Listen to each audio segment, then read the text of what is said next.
Vamos bater um papo rapidinho sobre liberdade de expressão? Sejam todos muito bem-vindos a mais um Diretas de Direito. Estou dando aqui uma pequena pausa na nossa sequência de vídeos sobre a ditadura militar para falar um pouquinho sobre liberdade de expressão. É um tema que eu já abordei algumas vezes e ontem eu estava participando de uma live. Ontem, no caso, eu estou gravando esse vídeo numa sexta-feira, dia 29 de maio, né? No dia 28 de maio, agora na quinta-feira, eu participei de uma live no canal do Carlitos, o historiador, e no meio da live me ocorreu uma analogia, eu até cheguei a usar naquela live lá, e eu gostaria de trazer para vocês aqui alguns pontos que eu acho interessante, porque é um assunto que volta e meia a gente vem abordar. Eu já abordei mais profundamente, mais aprofundadamente num vídeo que eu fiz sobre o Danilo Gentili, mas eu quero falar aqui de maneira genérica sobre a questão da liberdade de expressão e se existem limites, né, para a liberdade de expressão. Eu adoro usar o recurso da analogia para que as pessoas consigam compreender melhor. É óbvio que a analogia ela tem as suas limitações, né, tem as questões que são específicas de cada caso, mas a analogia que eu usei eu achei muito interessante para dizer: nós temos liberdade de expressão? Sim, nós temos liberdade de expressão. E nós temos liberdade de ir e vir? Também temos toda a liberdade de ir e vir. Toda liberdade? Essas liberdades, elas são liberdades absolutas? Eu não vou entrar no tema da liberdade, isso é um tema muito interessante para quem trabalha com filosofia, por exemplo, o Henry, o pessoal que gosta dessa vibe mais acadêmica trabalhar, mas a liberdade, né, é um conceito bastante interessante, mas que serve para o direito e que é um consenso entre todo mundo, que as nossas liberdades, elas se encerram onde inicia a liberdade dos outros, tá? Isso é uma coisa muito fundamental para o direito, e é importante falar que uma das funções do direito é proteger tanto os bens jurídicos quanto as liberdades dessas pessoas. Como nós vivemos em uma sociedade e as nossas liberdades elas se esbarram nas liberdades dos outros, nós precisamos o quê? Nós precisamos do direito para construir regras e normas e sanções, né, punições para quem infringir essas regras e normas, para aquelas pessoas que ultrapassarem os limites das liberdades alheias. Quando nós vivemos um regime ditatorial, um regime absolutista, esses limites eles são dados a bel prazer por uma pessoa, por duas pessoas, por quem acha que pode e decide de acordo com aquilo que ele acha melhor. Quando nós vivemos em democracia, em que você escolhe representantes para criar as leis no Congresso Nacional, e essa é a função do Congresso Nacional, você tem uma discussão plural, com muitos pontos de vista, que constrói quais são os limites das liberdades que nós podemos, até que ponto nós podemos usufruir das nossas liberdades. Então, voltando à questão da liberdade de expressão, direito de ir e vir. Todos os nossos direitos, absolutamente todos os nossos direitos, eles podem sofrer limitações, principalmente quando eles entram em conflito com outros direitos. Por exemplo, nós temos direito à liberdade?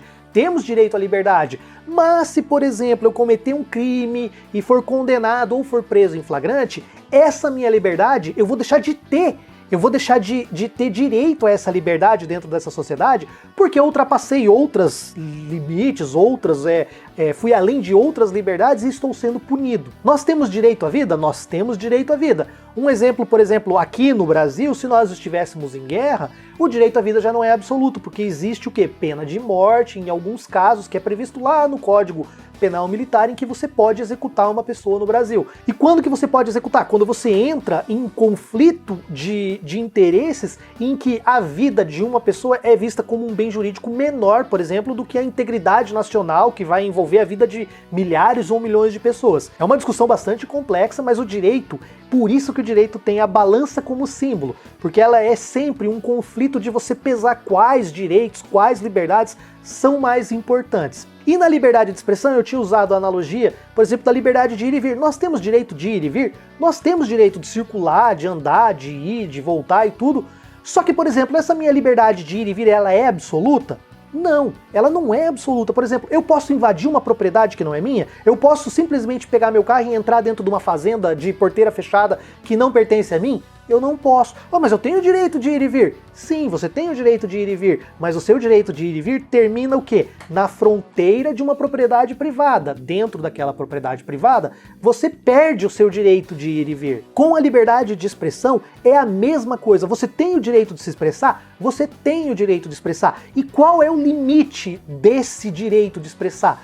é a honra das outras pessoas. E não só a honra, porque nós vamos falar um pouquinho mais sobre a liberdade de expressão agora. Quando você ofende uma pessoa através de uma injúria, que é uma ofensa pessoal, ou quando eu difamo, eu fico falando mal daquela pessoa para outras pessoas, ou então quando eu calunio aquela pessoa, eu falo que aquela pessoa atribuo, aquela pessoa o cometimento de crimes lá, eu estou o quê? Ofendendo a honra daquela pessoa. Então a honra da pessoa você precisa ver aquela honra como se fosse uma cerca que limita aquela propriedade que você não pode invadir no direito de ir e vir. Então eu acho que assim você consegue entender que tanto o ir e vir quanto a liberdade de expressão, elas são liberdades que não são absolutas, que elas vão encontrar uma hora uma fronteira na liberdade alheia, na honra alheia ou na propriedade alheia, quando falamos aí da questão do ir e vir. Se você quer uma dica boa para você não cometer um crime, por exemplo, de calúnia, injúria, difamação, é você não falar da pessoa.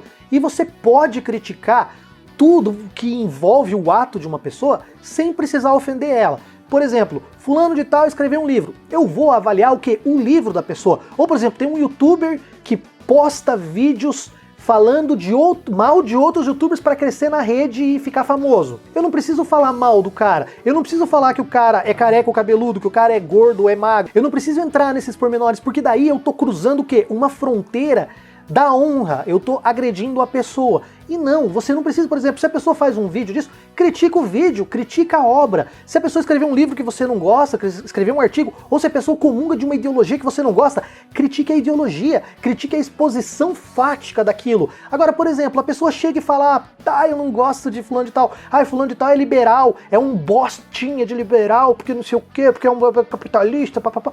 Gente, aí você tá perdendo, sabe? Além de você tá deixando de, se você é um influenciador e faz isso, fica fazendo thumb com uma madeira de... fica falando mal aí das pessoas, agredindo ad hominem, ofendendo as pessoas, você tá deixando de contribuir para uma discussão que é válida e está se tornando, sabe, irrelevante. Então, se você faz isso, pare, não faça isso. Ataque, agrida, sabe o quê? Os argumentos, o artigo que a pessoa escreveu, a postagem da pessoa, o vídeo da pessoa. Isso é muito interessante, inclusive porque a própria legislação penal que fala dos crimes de injúria, calúnia e difamação, ela abre o quê? A opinião desfavorável de crítica artística, literária, científica, ela não constitui injúria, a não ser que você esteja exacerbando esses limites e atacando a pessoa. Então esse é o vídeo de hoje, eu só queria trazer mais essa gotinha de informação sobre essa questão da liberdade de expressão, que acho importante, que as pessoas às vezes perdem a noção, principalmente tem pessoal que está mais à direita, que acha que a liberdade de expressão tem que ser um direito absoluto, que não pode ser punido por nada. Sobre isso eu gostaria de perguntar para você, você acha que nenhum tipo de uso da palavra é punível por crime? Deveria ser punível por crime? Porque para pensar, com a palavra eu posso extorquir, eu posso ameaçar, eu posso fazer 171, famoso estelionato, eu posso instigar alguém ao suicídio, sabe? Eu posso fazer uma série de coisas além desses crimes que envolvem a honra, somente com o uso das palavras. Quando alguém liga para alguém e dando um golpe, aquele golpe, famoso golpe do crédito do celular lá, poxa, a pessoa só está usando o direito de expressão dela, Você concorda? Acho que não faz sentido. E agora, se você não concorda com os crimes de honra e tal, que é uma questão discutível, você precisa levar em conta que você vive em uma sociedade e que o seu achismo ou que a sua vontade, assim como a minha, assim como a de qualquer uma, ela não é soberana. Ela precisa ser o quê? Ser regulada por uma vontade coletiva que vai estabelecer esses limites. Atualmente, esses limites estão estabelecidos em lei. Então, não custa nada respeitá-las, não custa nada você cumprir seu papel de cidadão, e se você não concorda, apresente projetos de lei, faça discussões a respeito da não concordância com esses artigos, sem precisar ofender ninguém. Até porque, além disso, sabe, é ridículo, é ridículo. Acho que é isso, moçada, muito obrigado por estarem assistindo aí o vídeo, se você não é inscrito no canal, se inscreva, dê essa força aí, e eu acho que semana que vem agora vai sair um vídeo novo sobre a nossa série da ditadura militar. Um abraço a todos.